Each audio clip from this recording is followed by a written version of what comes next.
Well, good afternoon, everyone. Welcome to the hearing today on proposed Plan Change 25, shout-abouts and artificial crop protection and support structures. My name is Marcus. I'm a councillor here for the Te Awamutu and Kihiki ward, and I'm also chair of the regulatory committee. First off, we will introduce ourselves and say hi. Starting with you, Claire. Housekeeping as well, first off. Yes. When you go to speak, just press the button on your microphone there and the bottom turns green. And then when you've finished speaking, you can press it again. Cool. Right. Kia ora, everyone. My name's Claire St. Pierre, and like Marcus, I'm one of the elected members for Waipa District Council in Pirongia Kakapuku ward, and I'm one of the commissioners here for the regulatory stuff as well. I've lived in the district for a long time, and I live in Pirongia village. Kia ora.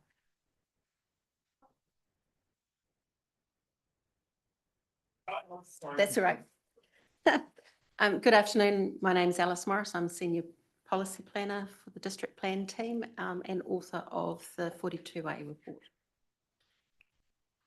Good afternoon, everybody. My name is Peter Skilton. I'm team leader of the District Plan team at Waipa. Sorry, this is, we have some more. Are you guys submitting as well for the plan, or are you just here to listen? Okay, cool. I'm Matt Boyd. I'm a submitter. Kia ora, everybody. I'm Chloe from New Zealand Kiwi Fruit Growers Inc. as Senior Policy Advisor. Hi everyone, I'm Simone Williams. I'm from Nicklin CE. I'm a planner. I've made submissions on behalf of NZKGI. Yeah, hi, I'm Isaac McIntyre from Federated Farmers, Senior Policy Advisor based in Hamilton, submitted on behalf of the Waikato Province. Hello, we're Carol and John Seale. We're local farmers from Paradise Road. Yes, hello everybody.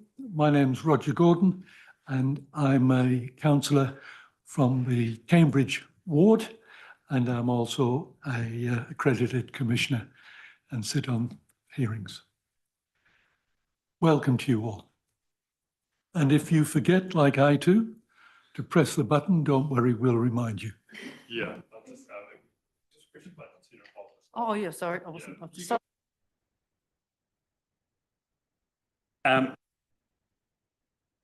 Turning mine off. Thanks very much. So first off, we are going to hear from council first about why we're here and the matters outstanding and an overview, and also go over their report. There's a couple of matters first I just want to bring to our attention. It says on the footers it's a proposed private plan change, and we'll just make note that it's not a private plan change. It's a public, it's a proposed plan change. Is there any other corrections that need to be brought up at the moment, Alice? No, not that I'm aware of. Thank you. Okay, cool. All right. So first off, we'll hear from council, and then we will hear from the submitters. And then we're going to take a break, and then council will have the right to reply. And then, we will adjourn the meeting and make a decision on shout-about. So over to you, Alice. Thank you very much, Chair. What I want to do is just give a quick overview of the genesis of Plan Change 25 and in terms of what the plan change is about and the matters that are still outstanding or in contention.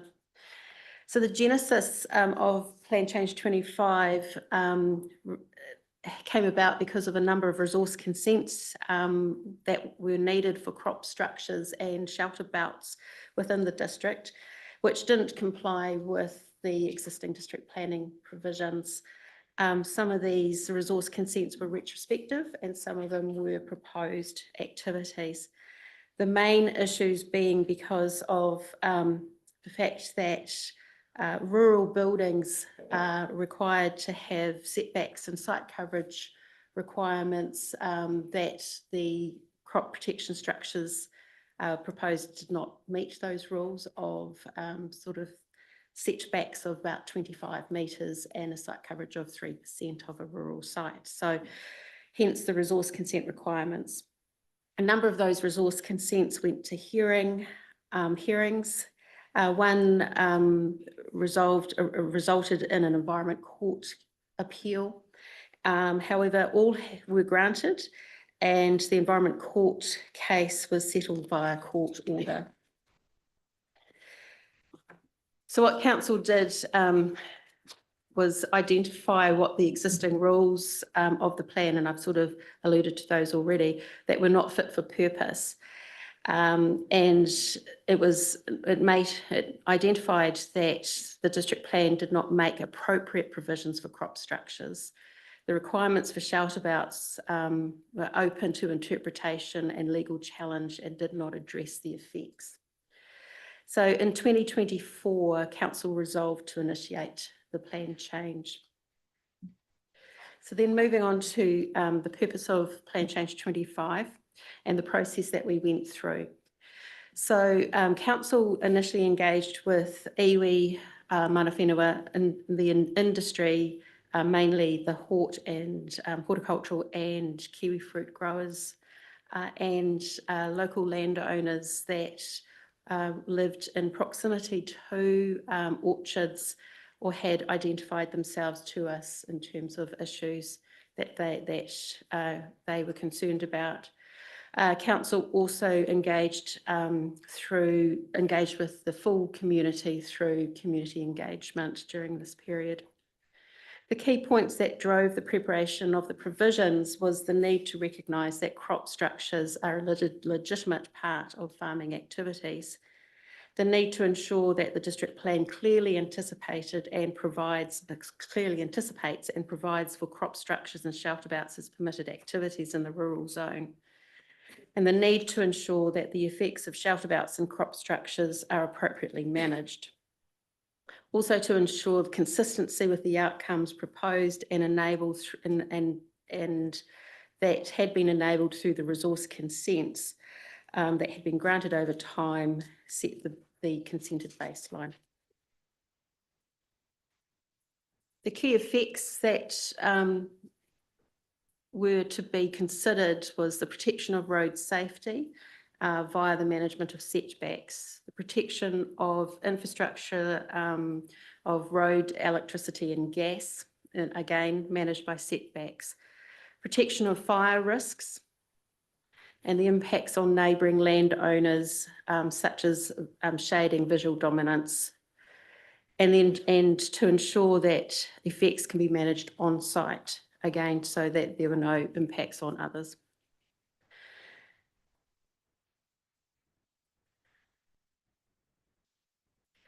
So that led us to a final suite of plan change provisions that were,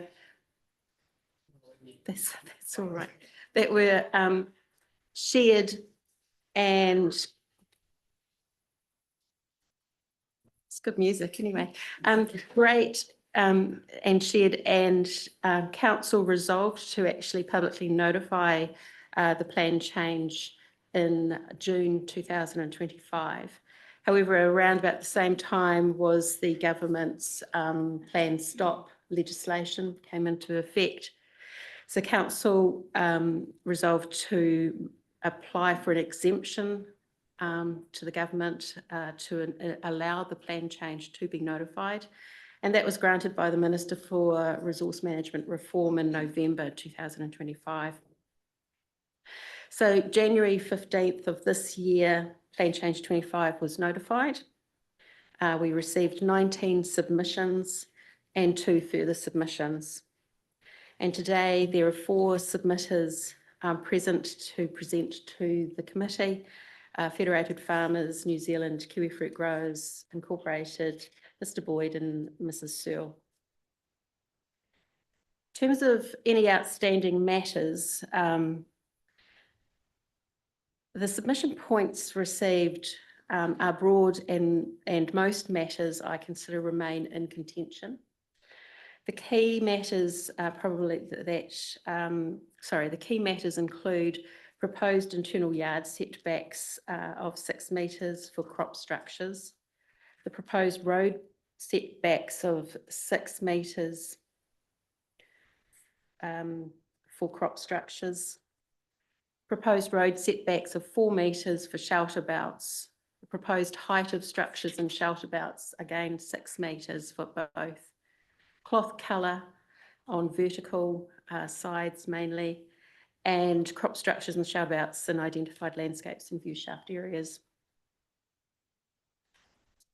So in addition to this, in response to a request from Commissioner St Pierre yesterday for examples of road frontages and close setbacks of both artificial crop protection structures and shelterbouts, we've got a quick slideshow just to give you some examples from both our district, Waipa District, and the Bay of Plenty. These are taken from either Google Maps or photos that both Peter and I have taken over the last period of time since we've been working on plan change. Some of these are just pure shelterbouts, not associated with a horticultural activity, but they're in the rural areas, and others are associated with horticultural activities. And you'll see crop protection structures as well. So I'll just let you go through those.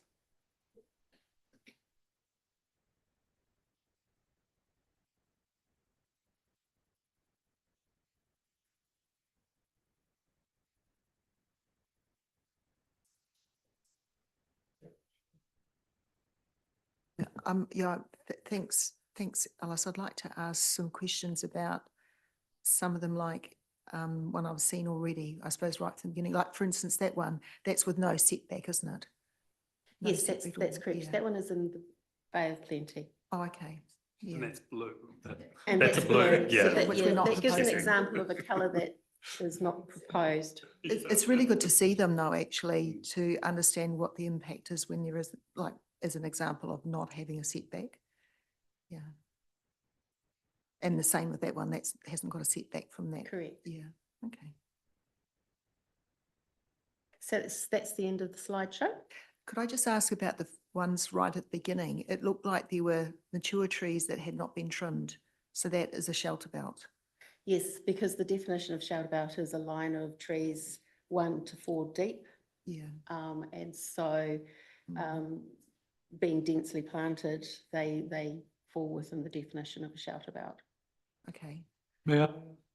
thanks. Oh, yeah, that's right. Yep.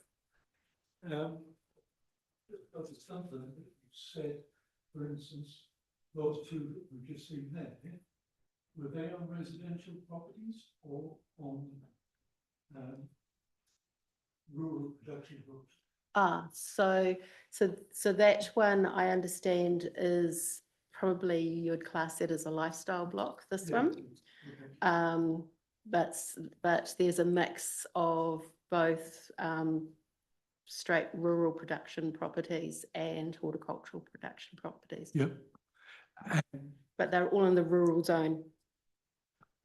And in this piece of work we're doing now, does that apply to rural residential lifestyle properties or not? So yes, in terms of if they're doing rural activities. So for instance, it would depend on the zoning in terms of rural residential. That has their own, it has its own suite of rules. Okay. But the plan change is for the rural zone. So under the district plan, in the likes of the rural residential, depending on the activity, might take it back to the rural zone. So, but plan change 25 is relating to the amendments to the rural zone chapter. A question I got on the last slide on the slideshow, with the non-setback, how does that relate to the FENS requirement for setback of the from power lines? The coverage, like, were those, like, what would the distance be in those last couple of slides? So in terms of the proposed provisions under Plan Change 25, it's proposed to be a 10-metre setback from the outside conductor of that power, of the power line. Right, so those, it's a bit hard to judge, but It is a bit hard to is judge. that So 10 that's metres or about- less than 10 metres, you think? Yes. I would say it's less. Yeah, Mm. Yeah. cool. Thank you. Actually, that was my starter. Okay. So I'm open for questions if any, Cool. if there are any further Any questions. further questions? No.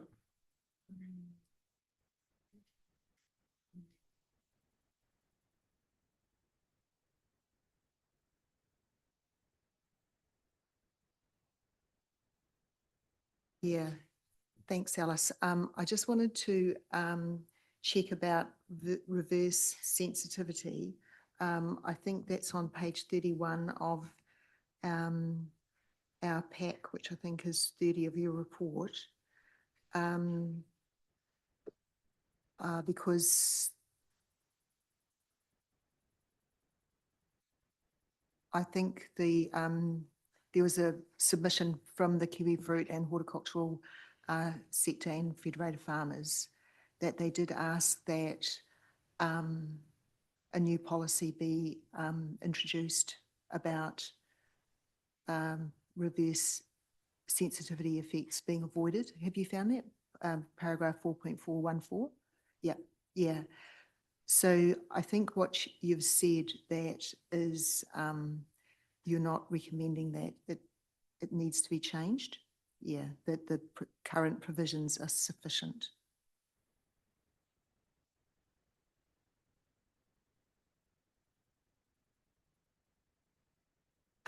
So as stated in paragraph 4.416, it is, I'd consider that request is out of scope because it's wider than what the purpose of Plan Change 25 is about, and the effects would be district-wide.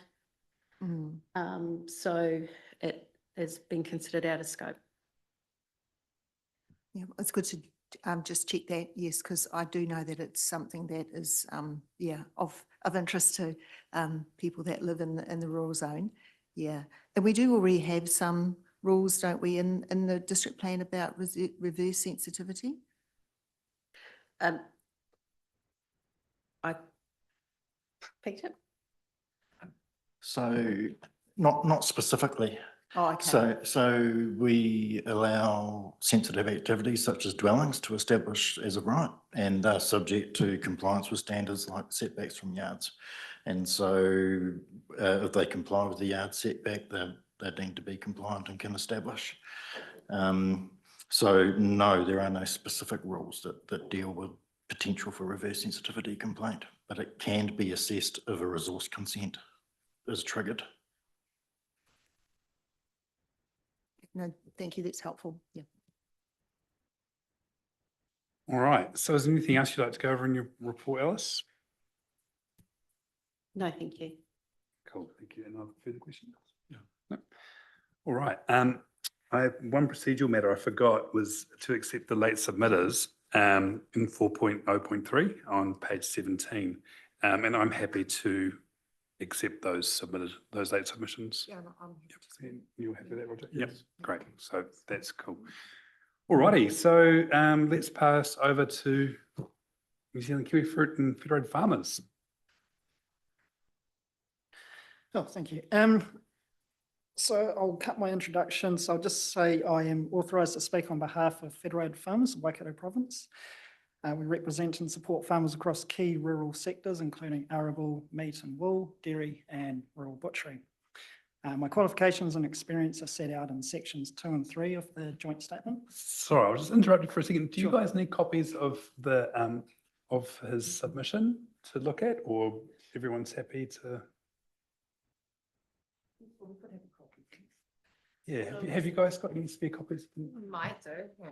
Otherwise, we can photocopy stuff. Sorry, I should have asked beforehand. Are these the ones that were recirculated? Yes. Twice, yeah. I can give mine if you like. So we can take a break for a couple of minutes while we get photocopies of. It should be a fine. Right. All right. Do you guys in the back row need? You're all good? Okay, cool. Carry on. Sorry.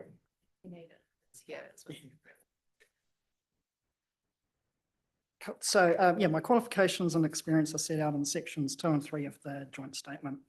The hearing statement has been prepared jointly because Federated Farmers and NZKGI raise overlapping issues in relation to PC 25. Federated Farmers and NZKGI support PC 25 in principle. However, we believe the section 42A recommendations are too restrictive, particularly those standards related to setback and height, which go beyond what is necessary to manage environmental effects. I'd just like to go to the response to the rebuttal evidence. So going to the first point, I acknowledge that the document submitted by NZKGI and Federated Farmers has been referred to as a hearing statement. That wording was deliberately used by myself as I'm not employed as a planner by Federated Farmers. I'm a senior policy advisor, giving an advocacy opinion on behalf of Federated Farmers. I do apologise for any confusion this may have caused. With regards to the scope of submissions, we accept that our joint statement at the hearing needs to remain within the scope of the original submissions. Our understanding is that the relevant question is whether our statement and relief are fairly and reasonably raised by the original submissions and whether any other party would be prejudiced because they did not have an opportunity to further submit. And this is a two-staged test when discussing specific relief and any submitted evidence as follows. Our first stage is oral or written evidence at a council hearing must remain within the scope of the original written submission. The original submission broadly discusses a topic, then discussing a specific rule later at the hearing is generally permissible as elaboration. The second part is it's only permissible provided it does not introduce an entirely new form of relief. The rebuttal evidence challenges the scope of our hearing statement as follows. So rule 4.4.1.3.0. We agree the rebuttal evidence is correct. Federated Farmers did not submit on this specific rule, while NZKGI supported the rule as drafted in the original submission. Although both original submissions referred to shelterbouts as a means of mitigating the visual effects of artificial crop protection structures, neither sought deletion of the rule. Accordingly, the relief sought in paragraphs 59 and 97D of our joint statement is new relief that goes beyond the scope of the original submissions. We accept Waipa's rebuttal evidence on this point and agree that the relief sought cannot be pursued. With regards to rule 4.4.2.57A, we accept that neither Federated Farmers nor NZKGI sought specific relief in their original submissions regarding the wording of the rule. However, the proposed amendment simply seeks to address a wording inconsistency and confusion. The rule currently refers to property boundary in relation to height, but internal boundary in relation to setbacks. Proposed change is intended to provide consistent terminology and clarify that the height and setback requirements do not apply where the adjoining property is held in the same ownership. Given that Council, Fed Farmers and NZKGI agree on the intent of the rule, we consider the amendment to the wording does not seek new relief, alter the substantive outcome of the rule or prejudice against other parties. Rather, it provides greater clarity and consistency for users of the district plan. Rule 4.4.2.88. The rebuttal evidence states that clause B of paragraph 63 falls outside the scope of NZKGI's original submission. We consider clause B as generally captured within the scope of NZKGI's original submission, which allows our statement to address specific dimensions stipulated within that clause.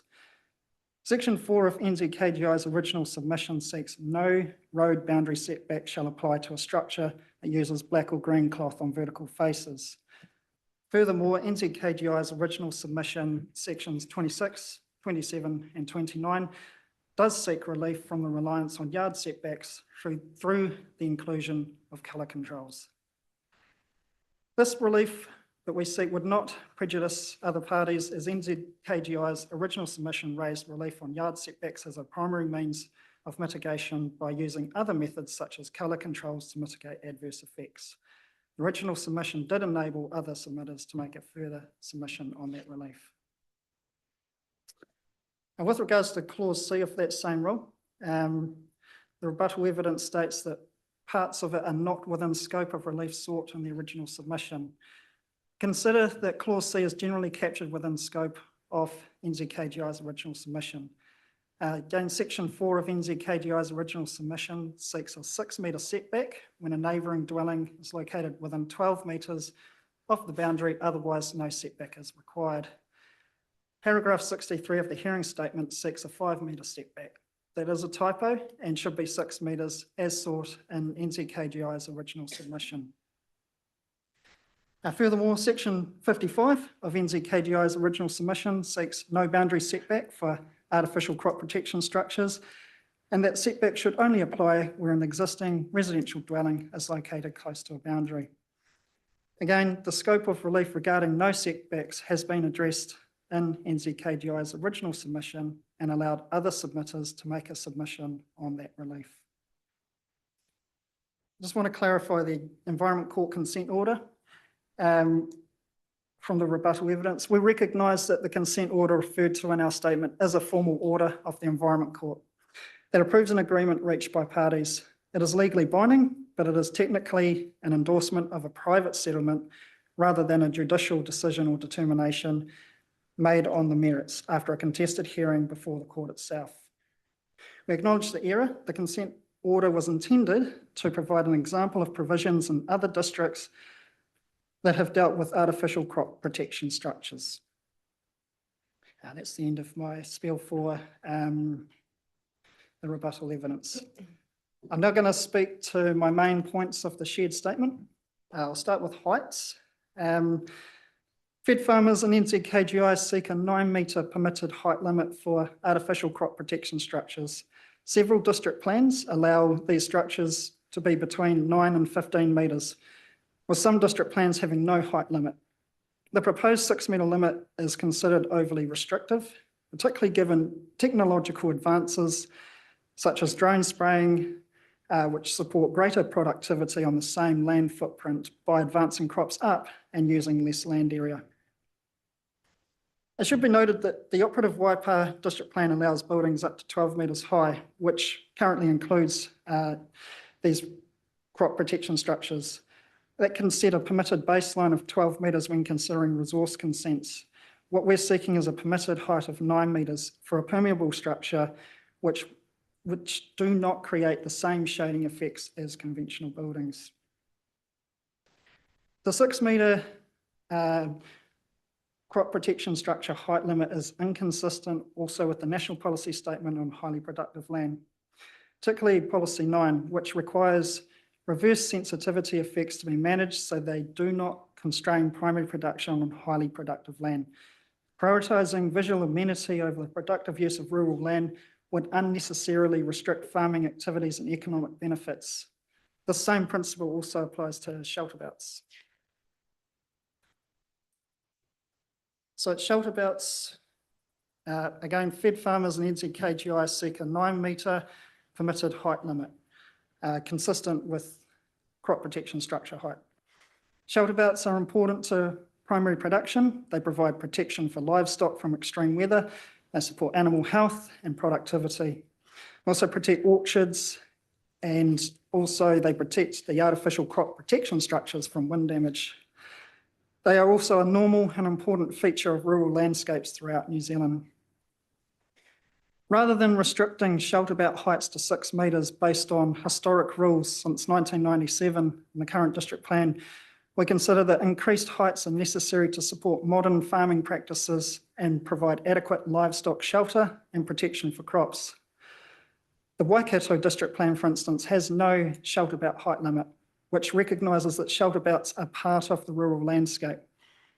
Any potential effects on adjoining properties such as shading should instead be managed through the proposed relief we seek in section 57 of the hearing statement, which refers to an operative Waikato district rule. That's my piece. I'll now hand over to Simone, who will speak on behalf of NZKGI. Cool, thanks.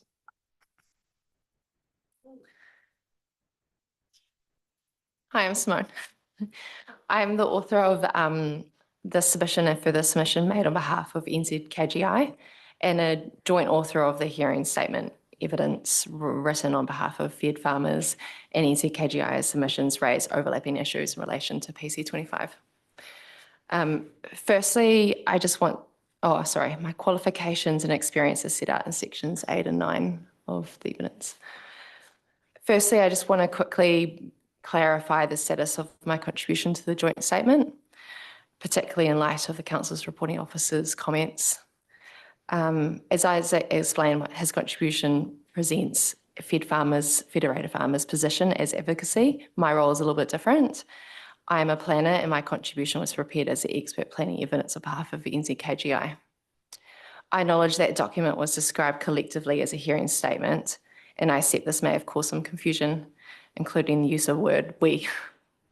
However, that description was not intended to suggest that the planning opinions I have provided are advocacy.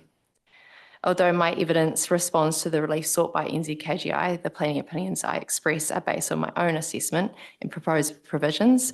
In particular, applies to my opinions and appropriateness of the recommended setbacks, the workability of the provisions, and whether a more targeted effects-based approach would be more appropriate. Before I dive into my evidence, I just want to firstly acknowledge the work that Council have done on this plan change. I consider that the Council has made a genuine effort, has identified a genuine issue with the current district plan. At present, the plan does not deal particularly well with the management of shelter belts, artificial crop protection structures or crop support structures within the rural zone. I say that based on my own experience advising clients and preparing resource consent applications for these activities within the Waipa district. I also acknowledge the time that the Council officers have spent engaging with key stakeholders through the plan change process to gather views from all perspectives on this matter.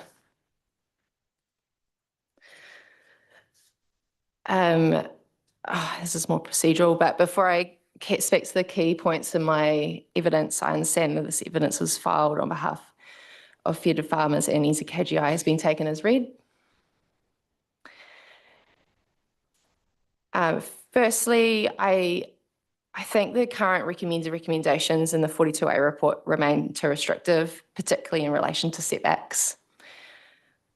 My comments are focused on where I consider the recommended provisions could be further refined to make them more clear, concise and effects-based for plan users. My starting point is that, as I understand it, artificial crop protection structures and crop support structures are functional rural production structures. They're not conventional buildings. They support the productive use of rural land and, in many cases, highly productive land. I also acknowledge that artificial crop protection structures are a relatively new feature in the Waipa rural environment, and I understand why some submitters have raised rural immunity concerns when they can look quite different to more traditional rural features. But in my opinion, I don't think that makes them inappropriate in the rural zone. They're a part of an emerging form of horticultural production, and in my opinion, the rules need to manage rural amenity effects while also recognising the rural amenity in the rural zone includes productive rural activities and the infrastructure needed to support them. The Section 42A report of PC25 recommends a 6 metre setback for artificial crop protection structures and crop support structures. The issue with the blanket setback is that it has a real practical effect and productive effect on how land can be used. That concern is consistent with the points raised in the submissions and further submissions about avoiding unnecessary constraints on horticultural production and the efficient use of production land. In my opinion, this is the main issue with the recommended 6 metre setback approach. It applies regardless of what is actually on the other side of the boundary. It treats a boundary adjoining a dwelling in the same way as a boundary adjoining rural vacant land, grazing land, or any other working rural activity. From a planning perspective, I do not consider that the most targeted way to approach or manage the effects.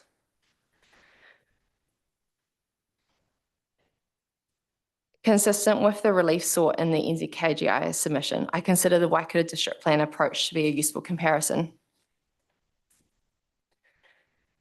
Waikato District is an adjoining rural district. It's dealing with many of the same issues as Waipa, including the increasing presence of horticultural land use in rural areas and the need to manage the artificial crop protection structures in a way that recognises both productive land use and rural amenity.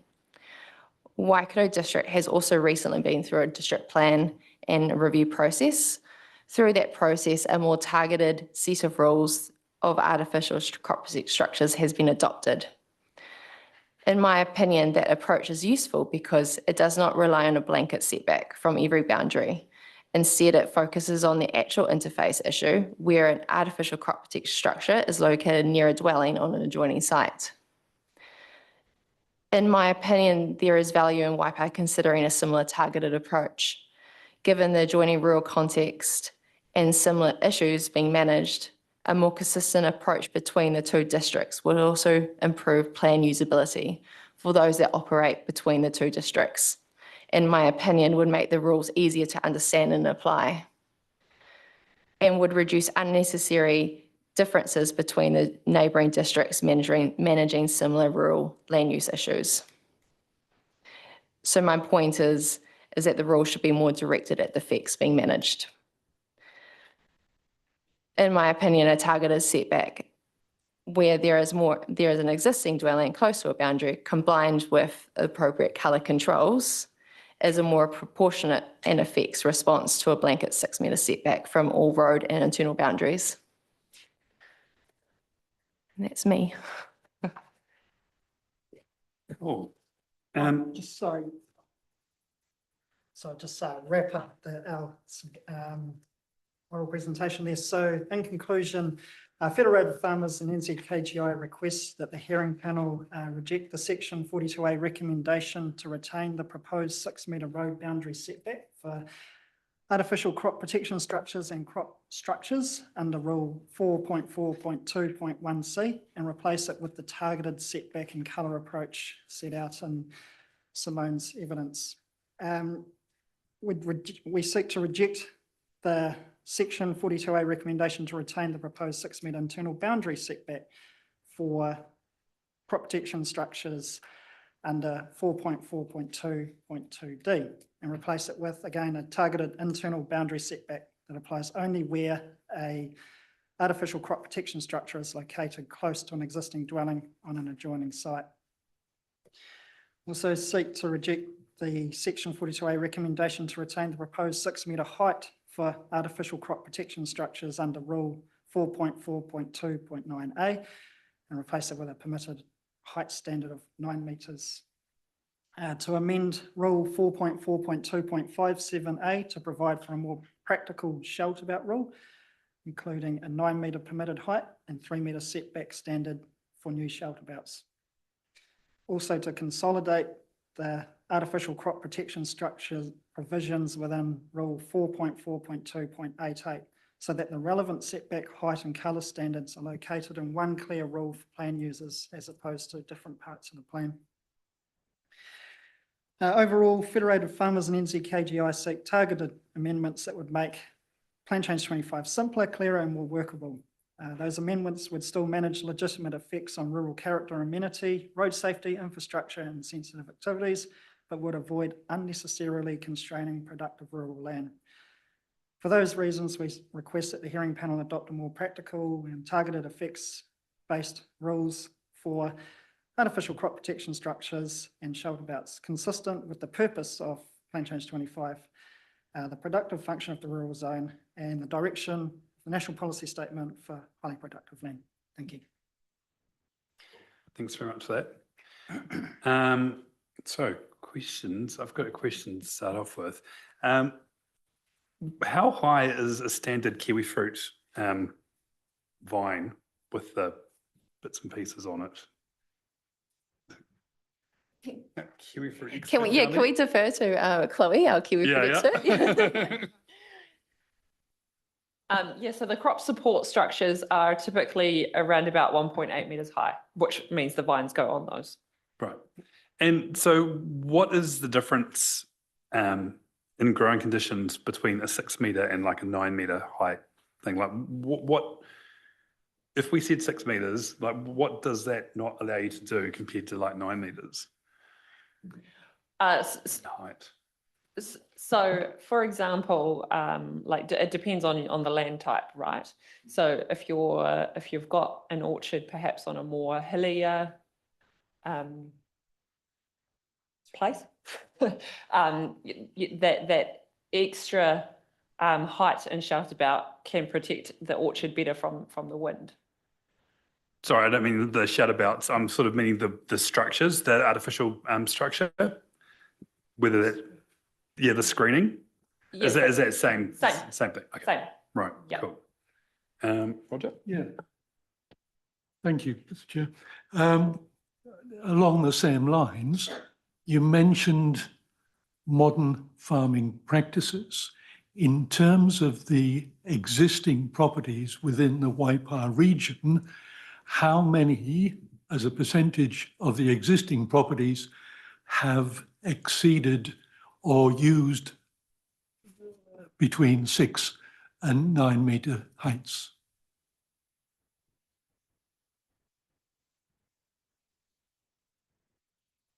Sorry, do you mind clarifying? Do you mean artificial crop protection structures or shelter belts? Yeah. Well, you're talking about having the consistency between the both of them. So that question really applies to both. I could speak from consenting experience in relation to shelter belts. So I have prepared resource consent applications and received approved resource consent decisions for shelter belts of around 8 or 9 metres, I think. Sorry, don't quote me on that, but I can give you an address and I can give you a consent decision if you wanted to see it. Right, but from what you say, not on crop protection structures. No, not crop protection structures. Okay, so it's not affecting current production. No. Thank you. So you're not able to tell us around the district what kind of the average height is that they're doing at the moment for artificial crop protection structures? From my experience, the ones I've consented, it's 6 metres, but that's because we're dealing with the current district plan. Clear? Yes, thanks. I note in your original submission, it's got on paragraph 36 about maximum height for shelter belts and crop structures. 8 metres is the standard height for kiwi fruit, artificial crop protection structures, and an additional metre allows for topographical changes. Yeah, so that standard height obviously is, I suppose, country nationwide, whereas the ones in Waipa sound like they're about 6 metres. Yeah, cool. So I just wanted to dig into the shelter belt side of things. You're saying you'd like that to be 9 metres as a permitted activity.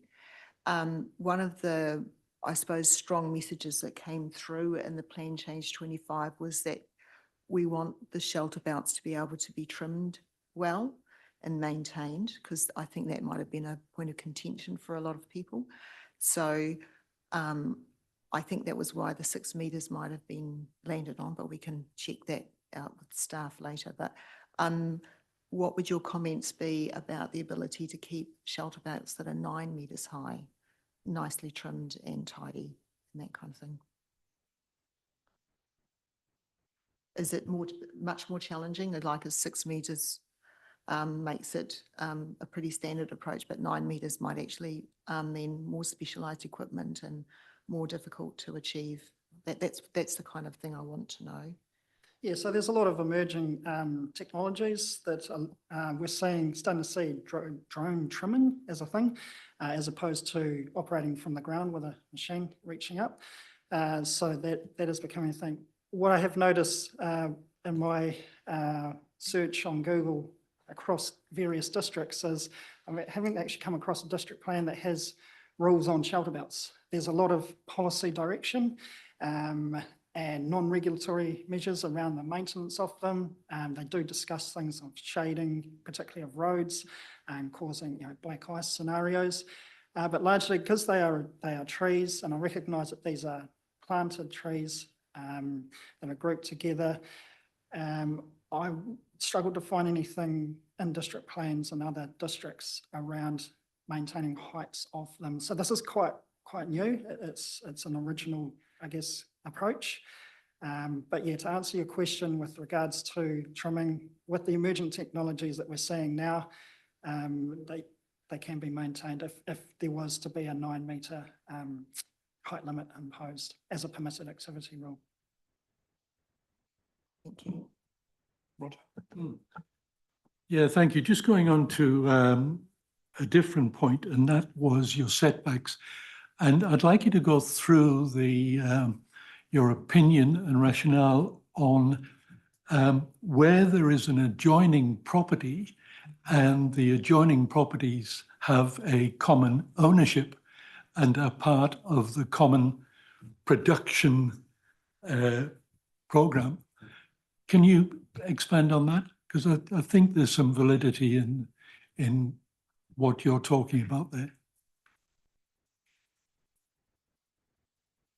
Sorry, I didn't make a point of where it was in your submission, but it is there. Rule 44257A, bracket A, so if you go to that rule, it talks about the maximum height of a shelter belt planted shall be 6 metres above ground level within 20 metres of a property boundary. Now that is defined in the definitions of the district plan. Then you go to the minimum setback of a shelter belt planted from an internal boundary. Again, it's interchanging between different definitions. So you've got property boundary and then you've got internal boundary. And then when you go to the maintenance, it jumps back to property boundaries. And then you've got this other term coming in, adjoining sites. So it's just creating a little bit of confusion.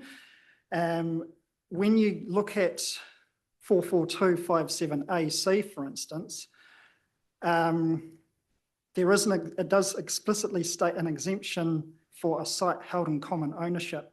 So what we're trying to achieve here is consistency with the words that makes it very clear that when you're in a situation and you're not a planner, for instance, you're a farmer, you're picking this up, it's very clear that these rules do not apply where I've got my farm over multiple titles, which is very common. So if I've got my shelter belt right up against the boundary, that's okay because I own that land next to me. I can also have limbs growing over, I don't need to maintain it as if it were not in my ownership. So it's just getting that consistency in those rules that it is very clear to anyone who picks it up, whether they're a farmer, planner or whoever.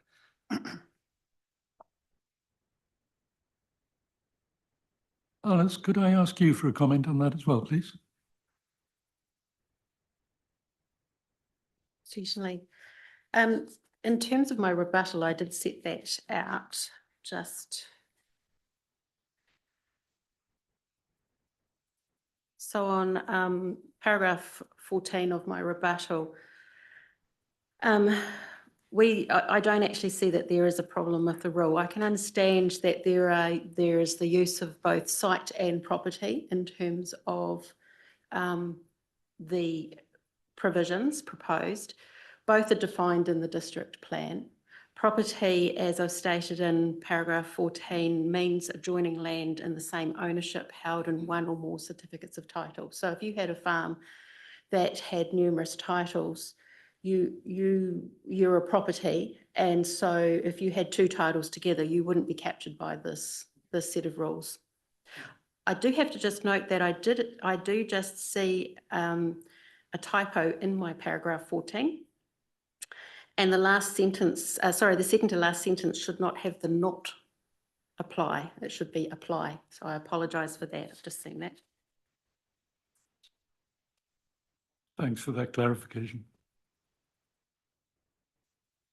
I could probably just add something about it. It definitely is no disagreement between us in terms of the intent of if you own the land next door, we're not looking for you to have controls that apply. So certainly if there is a desire for a wee bit more consistency in the terminology, then that's not something that we're opposed to. Yeah, I think there is a little bit, well, as you've identified, possibly a little bit of confusion over there. Thank you. Sorry, question is, look, with our more extremes in temperatures and storms and things like this, and going on forward to the future with climate change, do the setbacks provide more security if the structures, well, I'm talking more about the artificial ones, are not on the road verge in case of wildfires and stuff like that to electrical infrastructure and stuff? Would the setbacks make it safer to protect our infrastructure?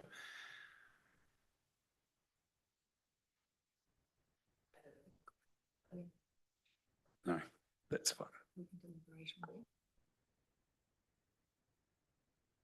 All right. So any further questions? Any further?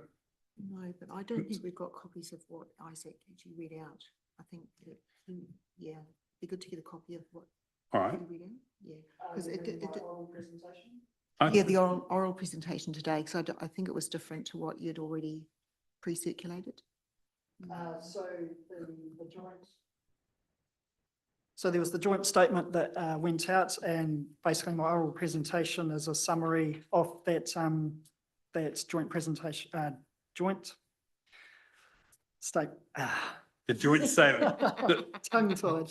on the 20th. So there was the hearing statement that was, the Yes. joint hearing statement that was submitted, and myself and Simone, we spoke to our points in a more of a conclusionary way, which summarises as opposed to reading out that document word for word. That's fine.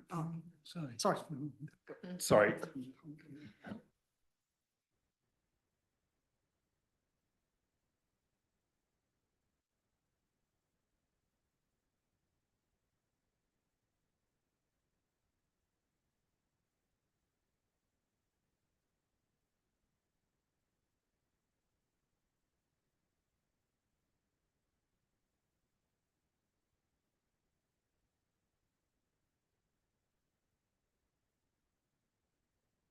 Okay, cool. Thank you.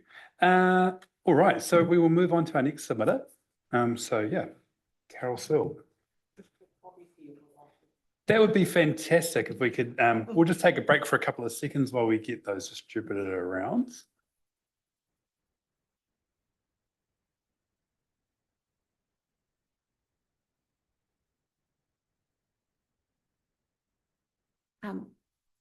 So just while we're waiting, yesterday as I was sourcing photos as requested, I did ring Mrs. Searle with regards to if she had any photos relating to road corners. She didn't, but I did go and take a couple of the corners in proximity to her property, which we can put up on the screen if Mrs. Searle requires them. Yeah, I'm happy to put them up on the screen. Yep, that'd be great. Thank you. Have a minute to read this. Yeah, so you can go ahead and present your evidence. Thank you.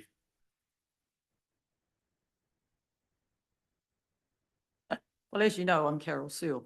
Now, I'd like to let you know that I grew up on dairy farms and other farms and came to live at 372 Parallel Road 52 years ago. My husband's family have been on the farm for 113 years. Our children are fourth generation running the farm. I am well used to the realities of rural life. My main concern for Plan Change 25 is the setback from roads. Across the road at 8383 Parallel Road, a kiwi fruit farm was started in 2022. Crop protection structures were erected without consent. A retrospective consent was granted. This was surrendered. A new consent was issued. This had a clause that the structures opposite 434 Parallel Road were to be moved back 9 metres. They were erected at 6 metres back. This consent was ignored and development went ahead. I spoke to the Chief Enforcement Officer for the Council on 4 occasions. The last report there that there would be a deadline and then an abatement notice and possible fines. Now, going around the corner by 434 Parallel Road is now an extreme safety hazard. Is that the photo? Is that the photo, Alice? Yes, that's it. Okay. Now, you can see now, that's what I'm saying. On the other side, how are we working? It almost looks reversed here. On one side already, there was an existing hedge, which was very close to the road, hardly any road verge, and then the structures went up on the other side. Before the structures were erected, road users had a line of vision around the corner. This has been obliterated. To make matters worse, a hedge has now been planted close to the boundary. Now, Parallel Road is an extremely busy road with users ranging from many cyclists, many recreational and professional cyclists, to very large trucks and agricultural vehicles. I submitted a statement from Peter Orchard and Claire Hamilton, who live at 424 Parallel Road. They have witnessed multiple near misses on that corner. If the structures had been removed, the required 9 metres and a hedge erected in a suitable place, safety would have really improved. Now, there's another potential safety hazard developing on a corner. Is there a photo of that, Alice? The one? Just ask you about that other photograph. So, or I think that's the same site. So that hedge that's being planted, those trees that are being planted in front of the screens or the crop protection structures, it looks like it's going to be a shelter belt. It's not going to be just like a hedge, like 3 metres high, is it? Yes, They're going to get even higher. Yeah, is that right? It looks like shelter belt, yes. Yeah, Yes, yeah. it does, and it's right. It's just a tiny little triangle in the corner, but very little. Yes, you can And see so it. what you're saying is that curve in the far end. Yes, and yeah, that yeah, hedge there is very close to the road. yeah, and that shelter belt's actually going And to it's going to be completely. constrain the line of Yes. sight even more. Yeah, I was talking about line of vision because Oh, yeah, before yeah. that shelter erected, it was the erection of the protection structures, you know, anybody coming down could see across. And I particularly mentioned Peter Orchard and Claire Hamilton, they live at 424. So any vision of theirs coming out to go to work at Hamilton daily, coming out their driveway, they've got no vision at all, which used to be a lookout that you can see what's coming type thing. So that's what I'm emphasising there. Is that all right? Now, was there another photo, Alice, of between 360? Yes. Now, this is coming down, if you imagine you're coming from Cambridge and going around the sharp corner. Now, 372 is just around the corner where you can see sort of big trees. And 360 is right on the corner. Now, just in recent times, there's been a line of soil, obviously very completely the same as the other shelter belt. On the other end, has gone right through there and right around that corner. Now, that corner there, just past where you can see a pole sticking up, there are 2 posts, sort of like that, and then the corners here. Now, those posts are very close to the road. Now, if that shelter belt's going to grow there, well, I mean, this is going to be another safety hazard. So I'll just read you what I wrote about that. There's another potential safety hazard developing on a corner. This is across the road between 372 and 360 Parallel Road. Soil has been laid up against the fence in preparation for hedging. On that corner are 2 boundary posts very close to the road. Now, this paddock had been planted in maize for the last 3 years. At its maximum height, for a couple of months, of course, all vision for traffic coming around the corner was completely removed. So we had an idea what was going to happen. When the hedging is this maximum height, all vision for traffic, it will be removed permanently. As it is close to our house at 372, we've listened to many, many vehicles of all sizes going around that corner at high speeds. There have been accidents and cars losing control. Now, setting back the shelters at 15 metres on corners would result in a minimal loss of productive land. Every farm has some land not in production. The extra setback is only on corners. This is a small concession for public safety. Therefore, I request the council consider safety a top priority over any minor economical fix. Thank you. Great, thank you very much for that Okay, in your photos. That was a great statement, thank you. thank you. Any questions, Claire? Well, I'm just going to your call for action at the end that you say that the setting back of the shelters at 15 metres on corners, that's your request? Yes, that's right, because why I said that is because it's at 6 now and we've got no vision. And I'm just thinking if it had been that 9, as the consent had been agreed to, carried out as it was supposed to, it would have been right back. Yeah. And then, the hedging could have been quite appropriate, maybe it could have been much further back or, there could have been some vision there. It was interesting that at the 6 metres is what's being discussed now. It's just Yes. no vision. Yes, and so, and even it's been proposed it'd be 0 as well, that we Yes, don't have any setback at all. So is that 15-metre setback apply only to the shelter was only- belts or to the? It was for the crop crop protection to go back structures as 9 well, metres as a yeah. part of consent. It was Yeah. one of the 2 clauses. So in fact, you could probably say that the crop protection structures are set back 15 metres on corners where safety is an issue, but they could have a hedge in front of them or, I I'm don't know. sorry. Could they have a hedge in front of them or no hedge in Well, front? that's something I guess the council would have to decide because I'm requesting safety. Yeah, Yes, and I Yeah. think you would decide where hedging could go or yes, yeah. yes. And it looks like a lot of the established kiwi fruit blocks, they often just have the screens. They don't have a shelter belt or any hedge on that road frontage, do they? That's Just- yeah, right, yes, so yeah, it could be yeah. quite straightforward. And Yeah, as I said in my okay. statement, it's only corners. Yeah. It's not a blanket. Yeah, okay, thank you. I really appreciate all of these points that you've raised. It's great, thank you. Sure. Yes, thank you very much for your submission.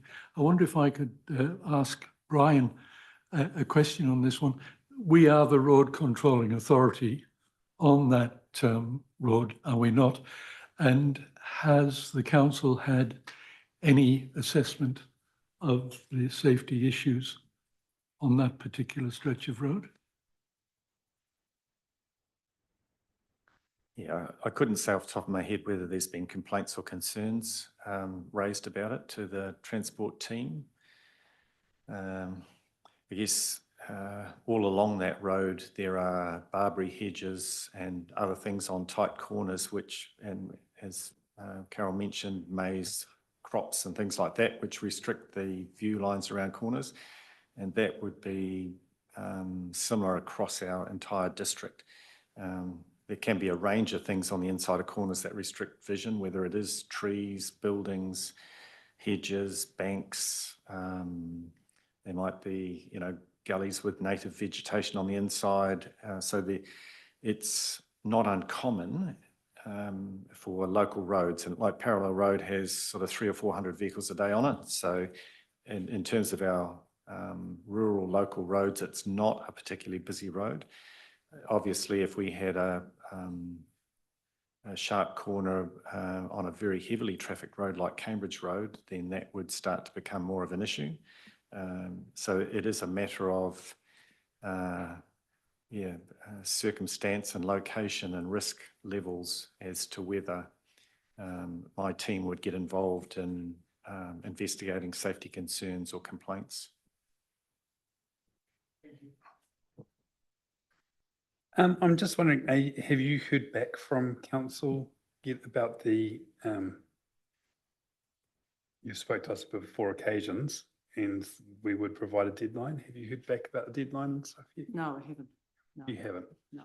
So I'm just wondering, can we follow up with that? Because it'd be nice to get an update before you guys go today. Yeah, thank you. That'd be cool. Thank you, Alice. All right, thank you very much for that. And the photos. Right, so now we will go to Matthew Boyce.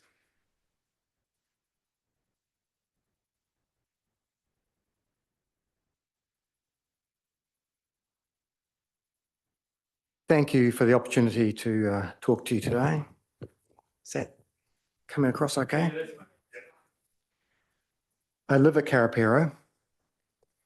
Kiwi fruit orchards surround my property and more sit across the lake in full view from my home. I don't just live near orchards, I look at them every day. 5 years ago, our community fought a resource consent application from Waikato's largest kiwi fruit orchardist seeking approval for artificial crop protection structures. The opposition was fierce. Iwi were also opposed. Our community contributed significant money for legal help because that's what it takes to be heard in this system. In the end, the orchardists withdrew their application at the 11th hour after they saw how fierce the opposition was. That fight showed me that ordinary residents and growers can end up in a painful, expensive conflict, and that a good plan change done properly is how we avoid repeating it. I want to be clear that making submissions on PC25 and standing or sitting here today doesn't mean I'm anti-horticulture or anti-farming or indeed anti-business. I've had a successful corporate career, including 10 years as a full-time professional director for businesses, for not-for-profits, and including Crown entities, including organisations that affect many people in this country. I've been a director of Tourism New Zealand. I was a former chair of Lotto. And farming matters to my family.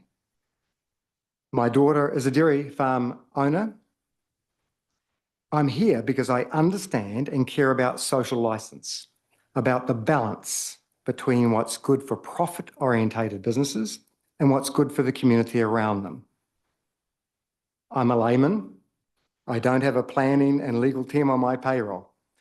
Unlike some others you'll hear from or have heard from today, my community, my neighbours, and I live with whatever you decide on PC25.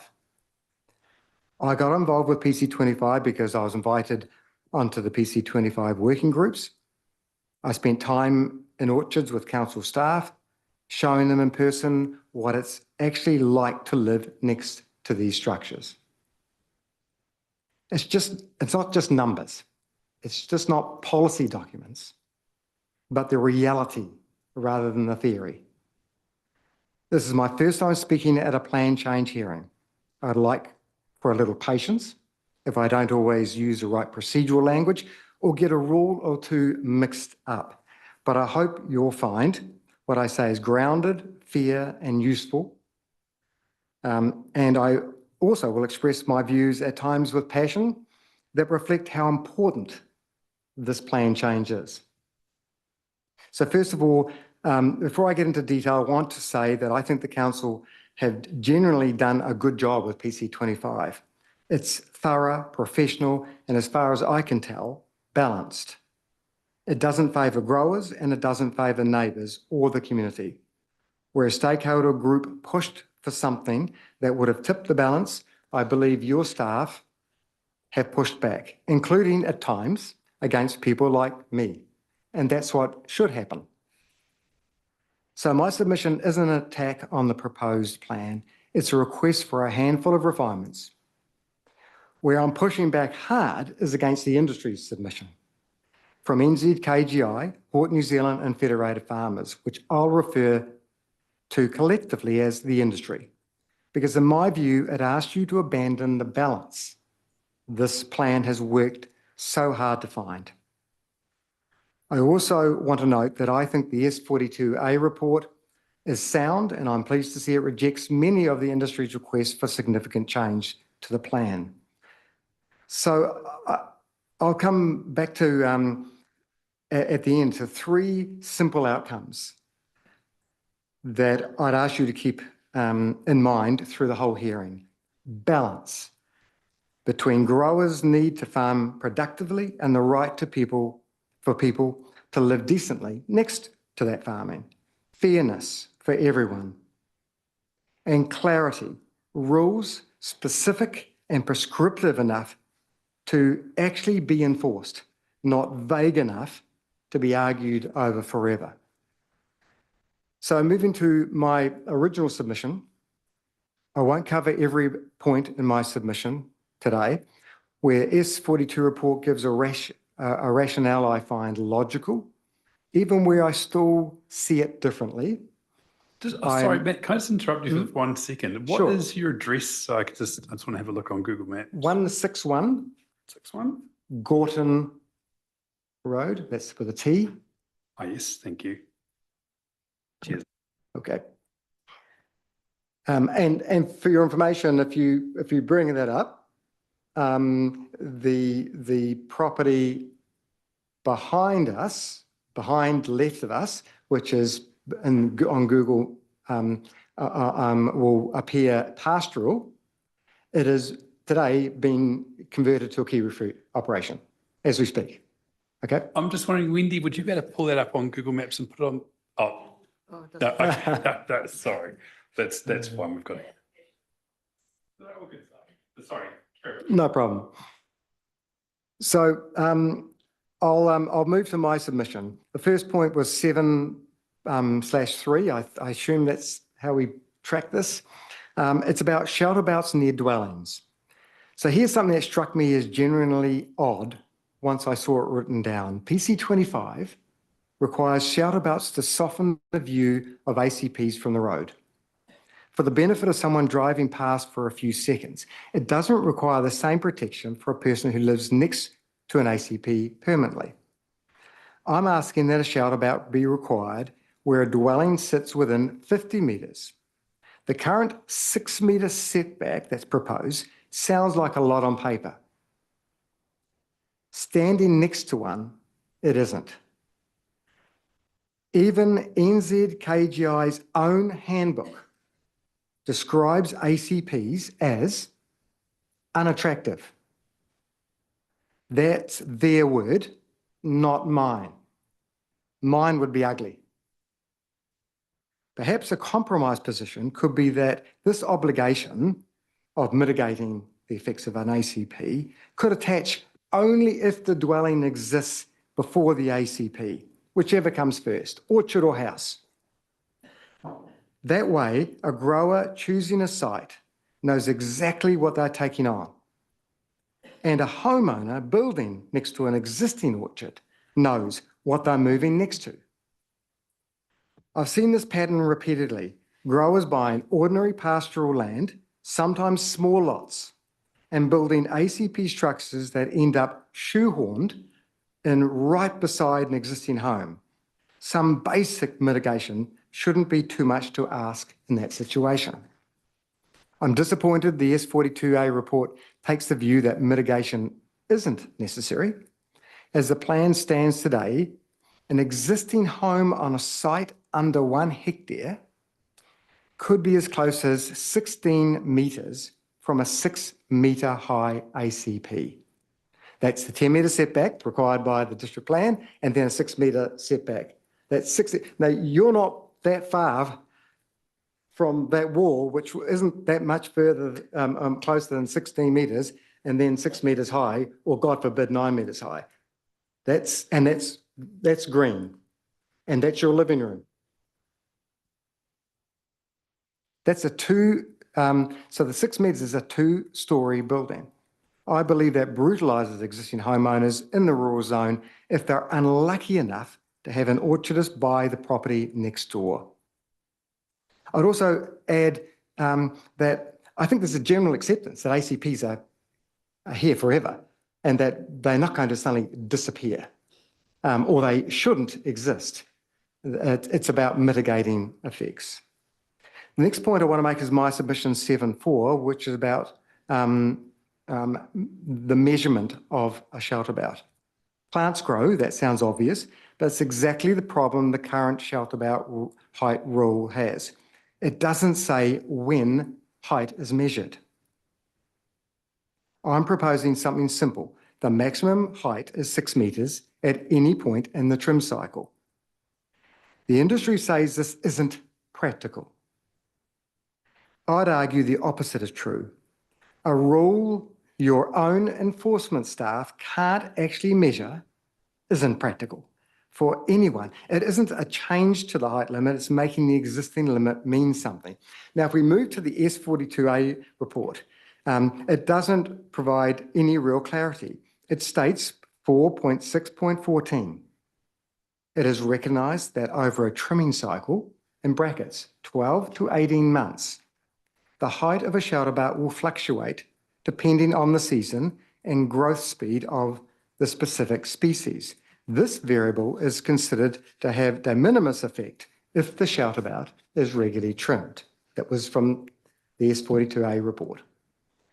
The key word there is if.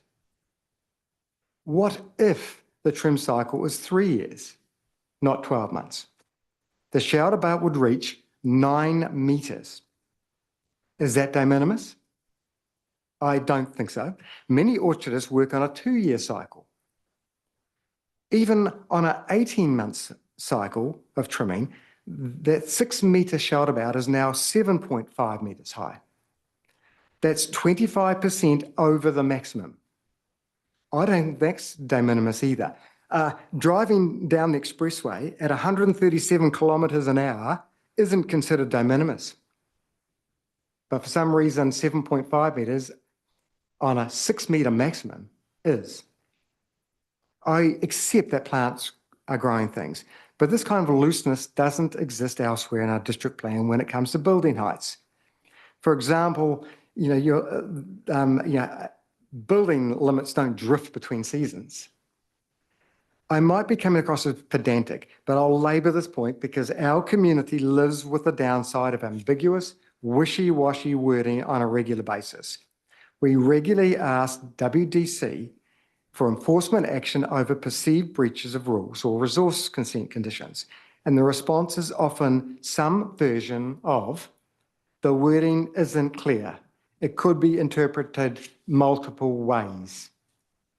Even where the intent was clear in the briefing documents or the applications or even the decision reports, what matters in the end is what the rule or the condition states. If it isn't clear and it isn't measurable, it's worthless. And in this case, orchardists will argue the wording isn't clear and nothing will be enforced unless it's extreme. PC 25 was meant to create certainty, so I'm asking directly that this rule's wording be significantly improved. Whatever the rule says, it should ensure shelterbouts are never higher than 6 metres or close to it. If some leeway is needed for a regular trimming cycle, I'd suggest that a cycle should never exceed 18 months under any circumstances. Clear, measurable, enforceable. I'd now like to move to my point 7/5, which is about the wording in the draft report. There's an exemption in that exemptions are allowed in PC 25 for when an existing shelterbout on a neighbouring separately owned property already screens an ACP. But the word, and I'm pleased to see the S42A report improves it. I'd like to go further. It should be clear that the visual screening must exist at the time the ACP is constructed, not eventually once it grows. I also want to talk about these exemptions in my point 7.6. The draft allows for exemptions, but does not say who grants them or how, without some kind of application process that's open for abuse. Given the scale of capital growers already invest in developing an orchard, asking for a proper documented exemption process isn't onerous. The S42A report supports my view in part, and I think the improved wording is a step forward, but it still doesn't clarify who decides. The term fully screened is used. It does, but does the orchardist decide if it's fully screened? Does the neighbour decide if it's fully screened? Does WDC decide if it's fully screened?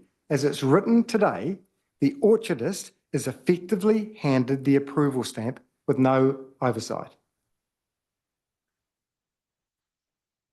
I'd now like to move to the industry submission and my submissions where I opposed. Up to the point I read the industry submission, I'd found this whole process generally positive. After years of consultation and council's careful work to find a middle ground, the industry submission reads like an attempt to throw a lot of that out. But I do understand that those organisations are funded by growers' levies and that lobbying on behalf of growers is literally their job. But a single-minded advocate by definition isn't weighing the interests of the wider community as their priority. That's not their role. It's yours. And I want to walk you through the points where I think their submission tips that balance too far. The first is in their point 16.9 and my opposition to that point. The industry proposes adding the word some to a key clause. That's not a small wording tweak. It removes a precision and creates room to argue later about what counts. I'd ask you to reject that, and I note the S42A report supports that. I'd like to talk about now the zero setback proposal on the industry's 1615. The industry is proposing zero setbacks. PC 25 was built to give growers certainty and protect the people around them. This proposal throws that out, resulting in exponential effects, visual spray, shade. It's a thankfully, the S42A report agrees with that point. I'd like to talk about the height increases proposed by the industry from 6 to 9 metres. That's their 1616 and 1617. The industry wants the ACP height limit raised from 6 to 9 metres and the same for shout about trees. Both would significantly increase shading and visual effects. But I'd like to point out that this isn't a hard ceiling on growers. Anyone who generally needs to go above 6 metres already has a normal pathway. Apply for resource consent, like anyone else asking to exceed height limits. I'd like to point out also that kiwifruit is a very successful business and industry in Waipa, and ACPs are at 6 metres. Based on that evidence, the 6 metres is not prohibitive. The industry argues that resource consents would add cost. My understanding is that establishing a kiwifruit operation with canopies, with ACPs and licensing can cost over $1 million per hectare. Against that, the industry is concerned about resource consent costs lacks credibility. They also argue that a 12-metre building can be built, so a 9-metre ACP isn't unreasonable. I think that comparison doesn't hold up. The whole industry's position elsewhere is that ACPs aren't buildings. The two arguments contradict each other and neither are evidence-based or balanced. They also argue that in the future, orchardists might want greater height, basically a yet to be determined. My response is that in rural New Zealand, there has been an undeniable trend. We are becoming more concerned and more sensitive regarding environmental effects. I would argue that providing greater height latitude, because it's possible new techniques might be developed, would fly right in the face of the absolute certainty of greater sensitivity to environmental effects. On shout about height specifically, earlier drafts of this plan included shading calculations, and all parties agreed that those added real complexity. The industry can't reasonably ask for taller trees, but no shading controls. We can't have it both ways. I note the S42A report supports my view here. Commissioners, I would ask that you hold firm on the 6 metre maximum for both ACPs and shout-abouts. I'd now like to refer to the setback reduction 4 metres to 3 metres proposed by the industry. The same logic applies. The current 6 metre height and 4 metre setback is a carefully balanced number. It accounts for shading, function and fairness. The S42A report supports a change to 3 metres and gives a rationale for it. But I think it misses 2 key points. First, the rule addresses height, but I don't think it covers the spread. The most commonly used shout-about species in New Zealand, or in this region, is Cryptomeria japonica. It can reach a spread, it's a spread of 8 metres at maturity. At a 3 metre setback, if the neighbour's side of that hedge isn't trimmed, we end up back to where we are today. Neighbours forced to trim an orchardist shout-about themselves. Am I clear? So you've got a 3 metre setback, you've got a plant that's put in, it's got a 4 metre, if it's not trimmed on the neighbour's side, it will come through the fence. At 4 metres, that risk is minimal. At 3 metres, it becomes a problem. I'd ask for wording that ensures shout-abouts cannot encroach onto neighbouring properties, not a general maintenance language. The other point I'd like to make regarding the 3 metre spread, and that relates to, has anybody actually checked the practicality of this? Most Kiwi orchardists use similar machinery from a small pool of contractors. I contacted one of Waikato's largest shelter-bout trimmers and asked him this week, how much clearance do you need to operate? His answer, 3 metres minimum. So you have a mature trimmed tree, trim both sides. Now it's probably going to be roughly 1 metre wide. That's half a metre already encroaching into the 3 metres. Uh-oh. That sounds as if it's. Just wait, we'll just wait a couple of seconds and just. No, it's not going off. Okay, everybody out.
All right, welcome back for a little interlude. We'll just wait for the cells to arrive back as well, then we'll carry.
All right, welcome back, everybody, from our little excursion to the car park and back.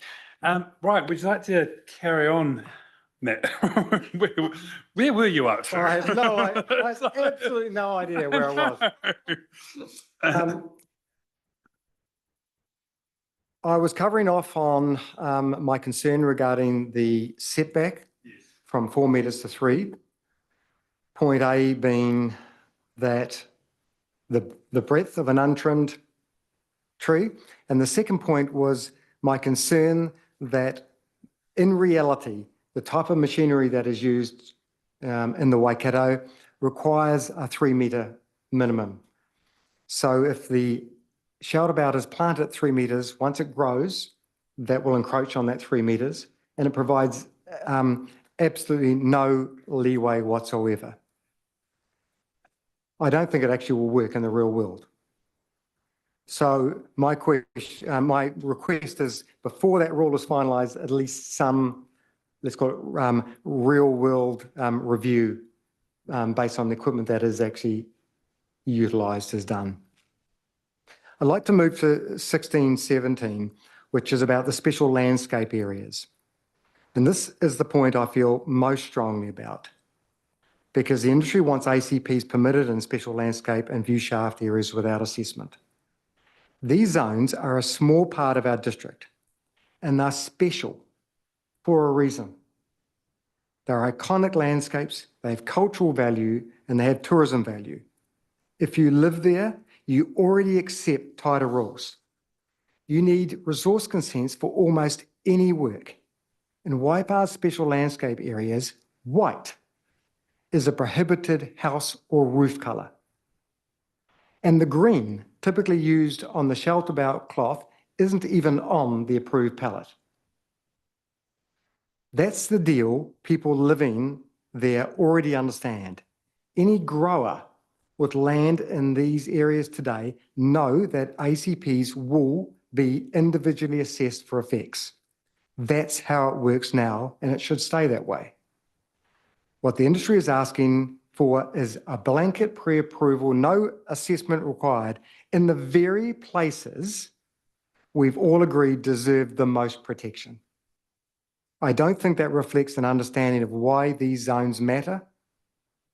I'm relieved the S42A report supports my view on both view shafts and special landscape areas. On the industry's broader arguments, they argue for rules that aren't too prescriptive. My interpretation, keep the rules loose the way they are today so they stay difficult to enforce. They argue for keeping compliance easy. Most orchards are not cottage industry. These are large, complex, capital-intensive businesses for whom compliance is an everyday activity. They argue that a high proportion of Waipa's land has high-class soils and that it should earn them greater latitude with the rules. I'd argue the opposite.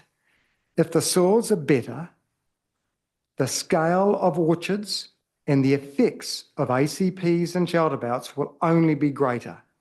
That means we need to be take more care in getting the balance right, not less. So we're not regretting that latitude in a few years. I think the comparisons to other districts' plans are one-sided. That it's cherry-picking examples where other regions allow more latitude while ignoring regions with rules similar to what PC25 proposes.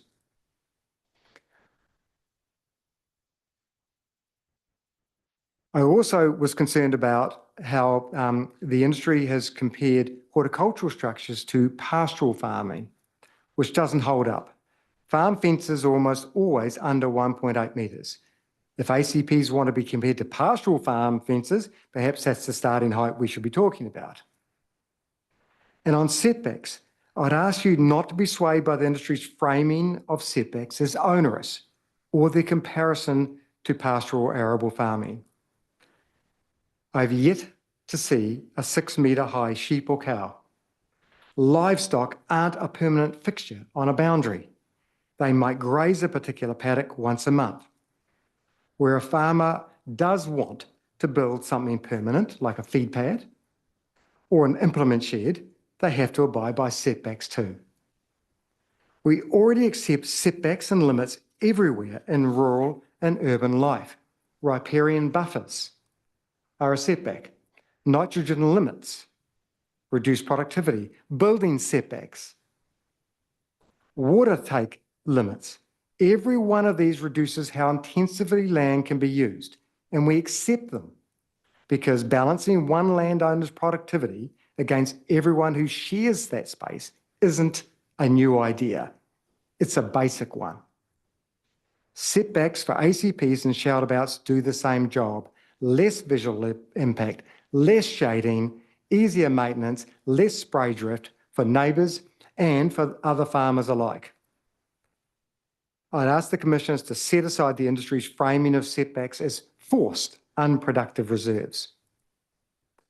And I'd also ask in the development of the rules, or the final development of the rules, that there are clear definitions. I referred to this earlier. A shelterbout measured at 6 metres. When? An ACP required to sit 6 metres from a boundary. Measured from where? As some of those photos you saw earlier show, ACPs or the crop protection structures are often angled.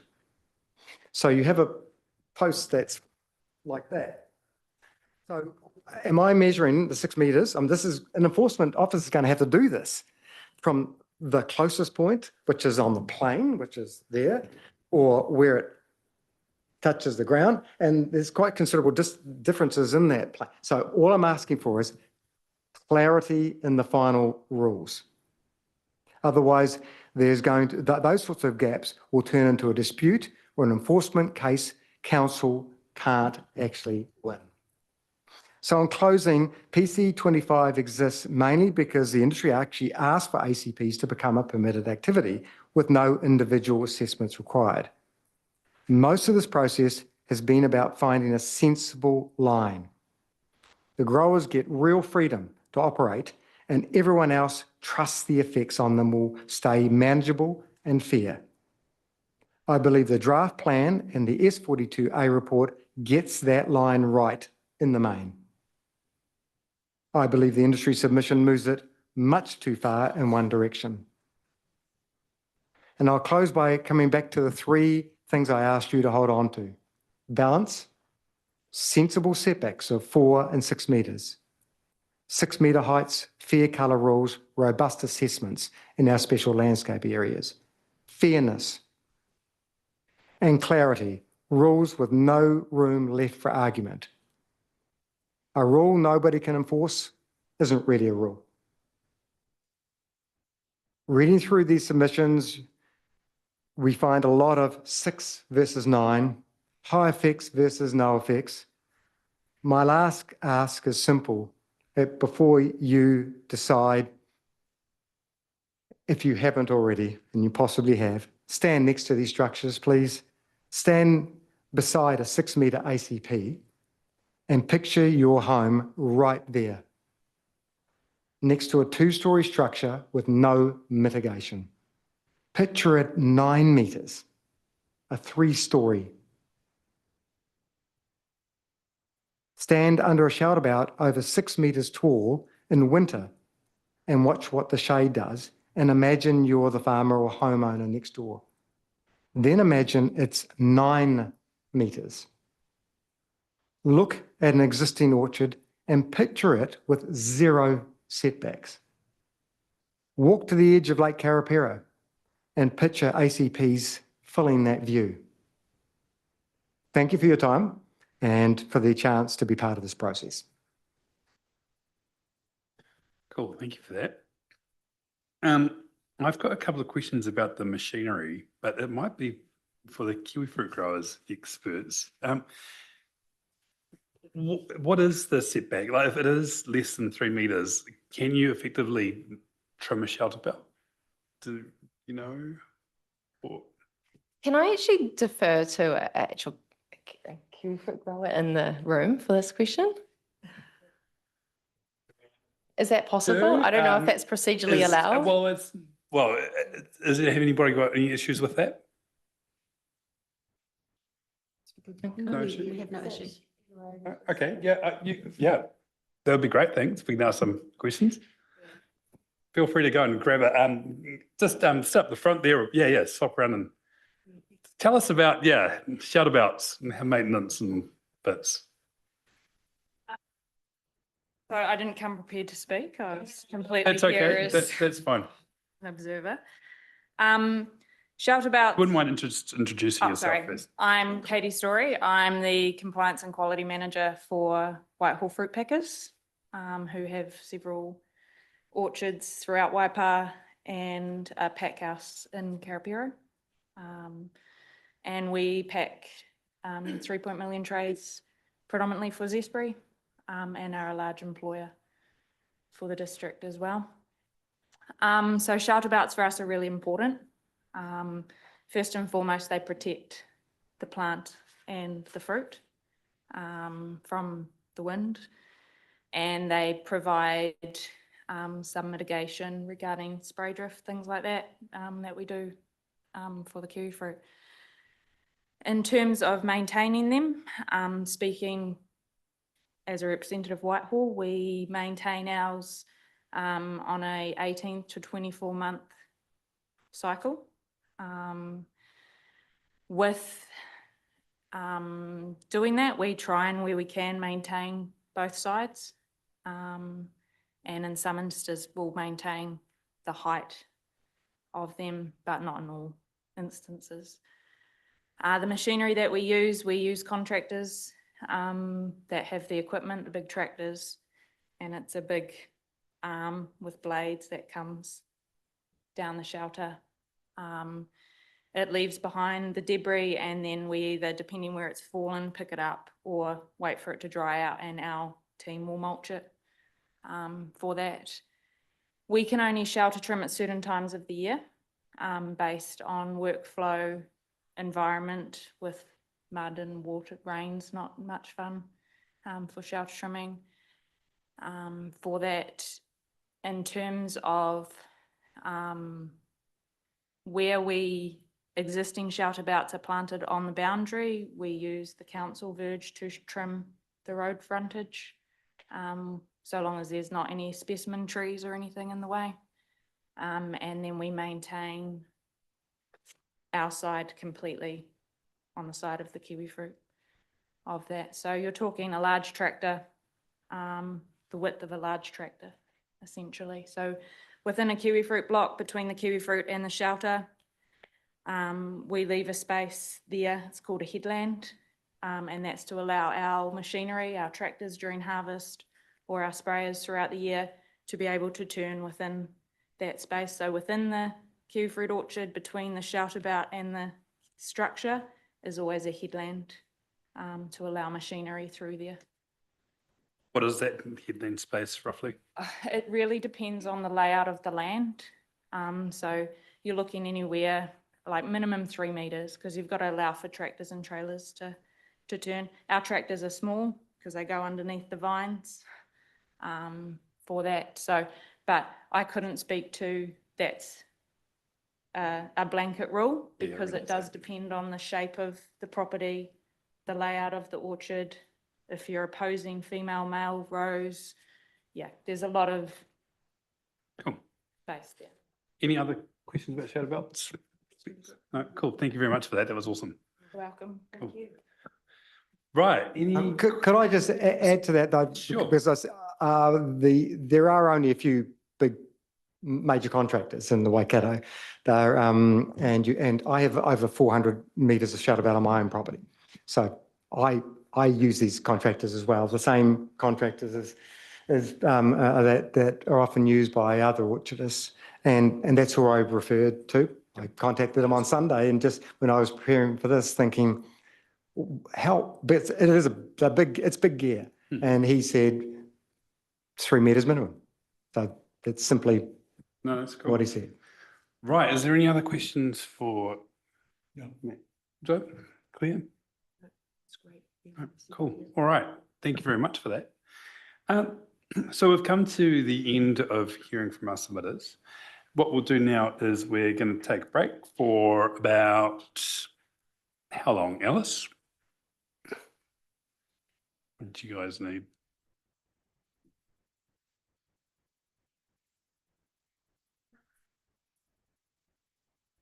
We probably need 20 minutes. All right, That's 20 minutes. possible. That's fine. What I'm also wondering, is there any opportunity that if you guys can talk to each other to reach some kind of agreement over some of the matters outstanding, or that's pretty much it? Is there use having an informal discussion? We could try. Okay. Well, I mean, I'd like the opportunity for you guys to have a 5-minute discussion, see if there's any points that you can come to agreement on. That'd be great. Otherwise, so we will take a break for 20 minutes, and we will be back here at 2:40. Thanks.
Who's shouting? Well, that's all right.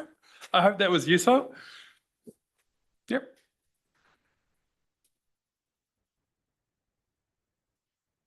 Right, over to you, Alice. You ready?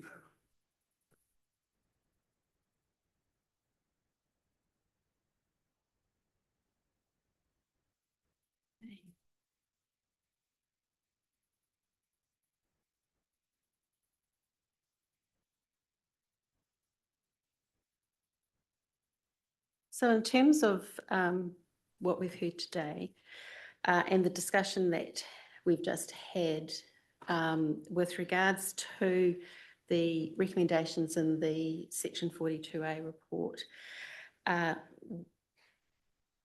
would recommend that we recommend that the setback for shelter bouts go back to 4 metres.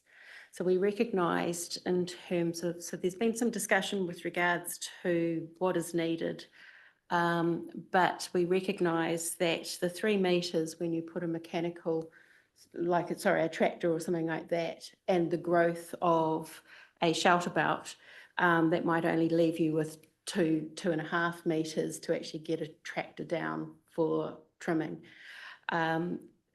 So my recommendation now is to go back to a 4 metre setback from the property boundary for shelter bouts.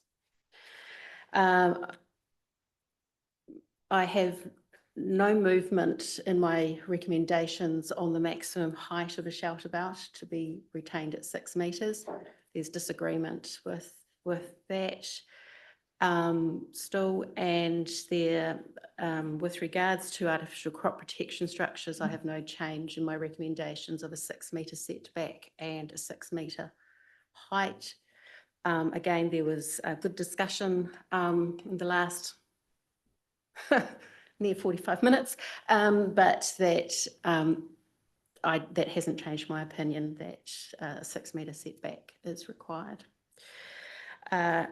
Also, with regards to Mrs. Searle's request for a 15 metre setback on road corners, I have not changed my opinion that that is onerous and problematic because of the nature of rural environment and the difficulty in being able to enforce that as well. And that the 6 metre for an artificial crop protection structure and the 4 metres for a shelter bout does provide some relief with regards to road safety for the matters that she was specifically talking about, and that rural roads, you drive to the environment. In terms of the height, Mr. Boyd talked about that difference with regards to the growth of a shelter bout, and 6 metres. It's hard to keep that at 6 metres. Whilst, I mean, again, good conversation or discussion has been had, and that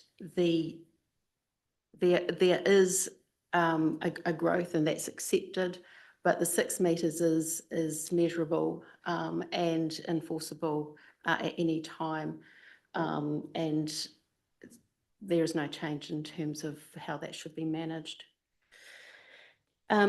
Just want to touch on the matters that were raised in terms of the NZ Kiwifruit Incorporation and Federated Farmers on matters of scope.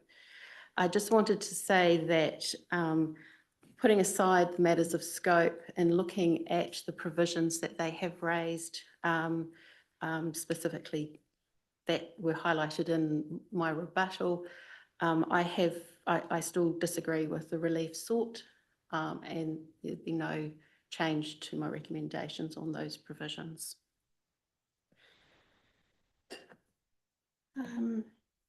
I will just defer to Peter to see if he's got anything else to add. No, there was just the matter with the rule that had the confusing terminology in it between property and site boundary.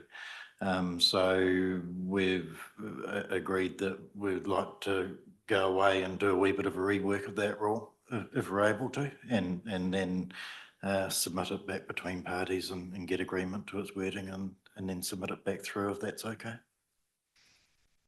Yep, we would be happy with that. Yeah, I'm really pleased about the discussion that you've had. Thank you for taking that opportunity to see if you could reach consensus. There were a couple of points that Matthew raised. One about the point at which the crop protection structures are measured from. And I thought, did you have any comment on that?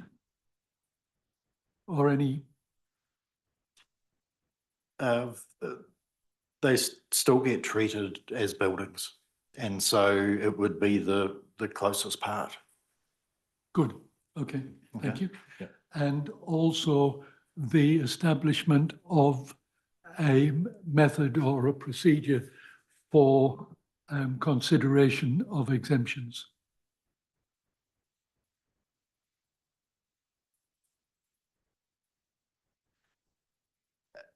So this is for exemptions for structures?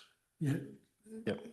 So the rules have built-in exemptions for them. So I think there's some scenarios if you have the written consent of your neighbour, if you own land in common ownership.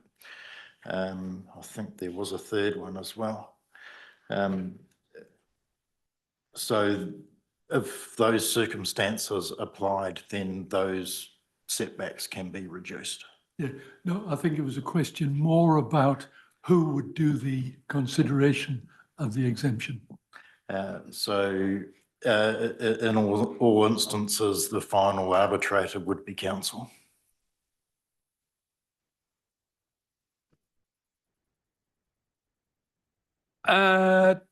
Not really, but it was a general comment. Clarification, I thought there were 3 reasons for exemption. I thought the third was it's actually screened already. Is it something like that? Yes. And that's was my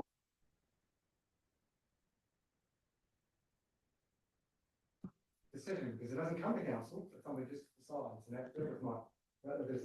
Okay, cool. So if you were a neighbour and somebody was believed that exemption applied to them, and they were constructing it, but you believed that the exemption didn't apply, then you would make a complaint, give us a call, and then the decision would be made by council.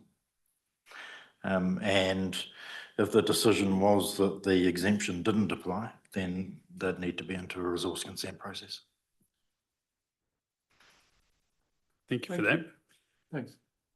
All right, do you have anything else?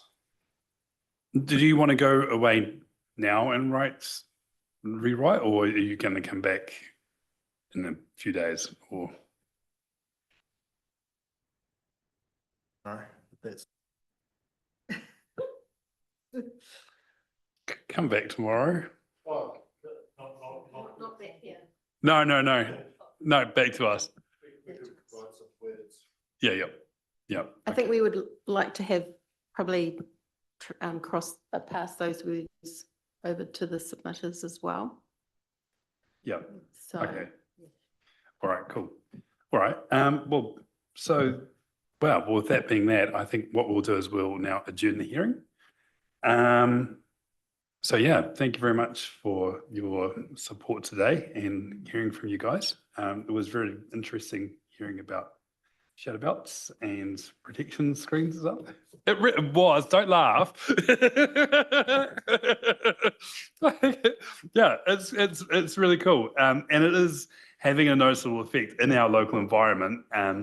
When I walk up Kakapuku and stuff now, you can see them rolling out around the district. And so it's obviously an industry that is ramping up. And yeah, so I think this is important work that we are doing to make sure it's fair for everybody. So yeah, thanks for your attendance today, and we will get back to you once we have a decision.